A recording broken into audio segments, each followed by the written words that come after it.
Charlie Parsons for Boxing Social in association with William Hill and Empire Fight Store. Not often I interview someone my age. Mr. Boom Boom, Brandon Scott, victorious here in Cardiff. Just first reflection?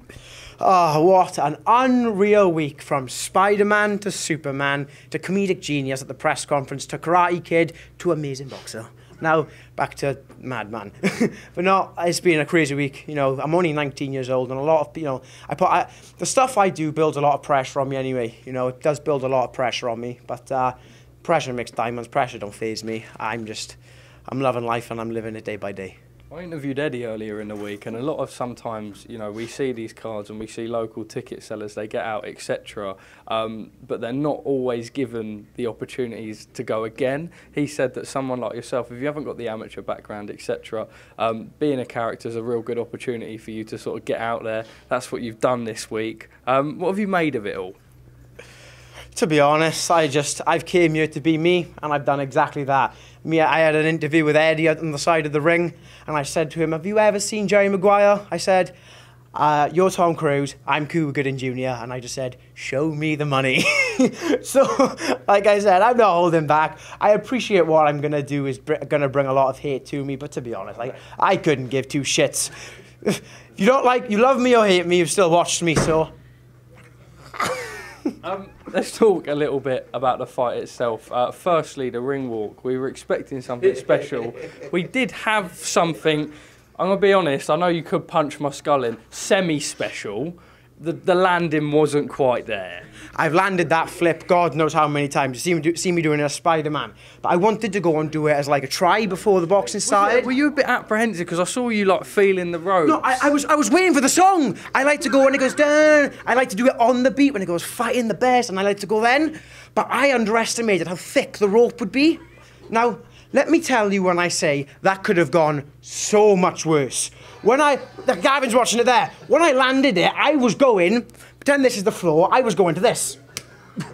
I managed to get my hand in the way and just salvage it a little bit. But let me just tell you, I'm happy I didn't go on my face, man. Would you have still been able to box the four if you did? I would have boxed the four if I fell and broke my ankle. There was no way in hell that Nicaraguan was leaving that ring with a win. End of.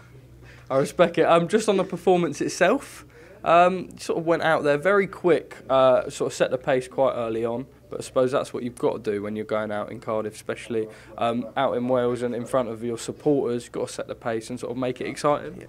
Yeah, well, I always say it shows my personality. I'm a very hyperactive kid. Lee thinks I've got ADHD, so... he may be onto something there. Thinks? Are you joking? Thinks? Jesus he Christ. Might be onto something. I'm no medical professional. He went to me the other day, he went, "Oh, my mum thinks I've got ADHD." And I went, "Thinks? Mate, I've never seen anyone like it." You've got to be different. There's only one Brandon Scott, and there will only ever be one Brandon Scott. But unfortunately, my personality shows in my boxing, so I'm a very hyperactive kid. He failed the flip on for purpose, for more views. That's what we're going with. It's a marketing move. I knew if I didn't land it, there's going to be loads of comments saying, "Ha, twat, ha, twat." Just look at the views. That's all. 66k on the Matchroom already. Well, there we go. What's there to complain about other than me nearly breaking my ankle? When will the emotions set in? Because we're here and obviously, like Lee says, you might have ADHD, and the adrenaline's running now.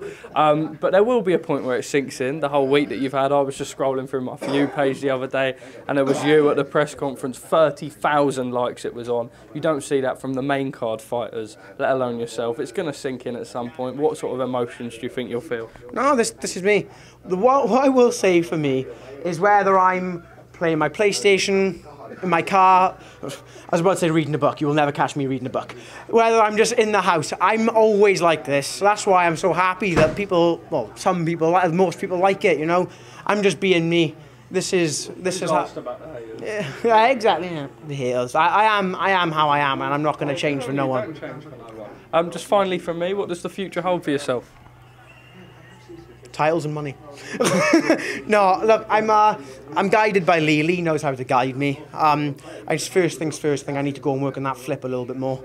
But no, look, Yeah, listen, we've got to remember he's only 19 years old, and really he's a super bantamweight. So obviously the next fight will be down at that weight. Let's see. Obviously Eddie likes him. If Eddie wants to chat, offer him a deal. It's pure entertainment. He's got the full package. He can fight. He's only 19 though, and that's what people got to realise. He's still learning. He's not had no senior amateur fights or anything like that, so he's learning in there. So he's going to take it nice and slow. But listen, it's pure entertainment, and he's going to be on. It's a fun ride. Could be a potential superstar. So let's go. Could be. Could be. Some faith in me. Could be. No, look, I've got the best coach in the world, Gavin Rees. I've got the best corner man. I've got the best manager. There's only one way this can go. I'm certain. Final message from yourself? My name is Brandon Scott, and I love you all. Top man, Brandon. Thank you very much.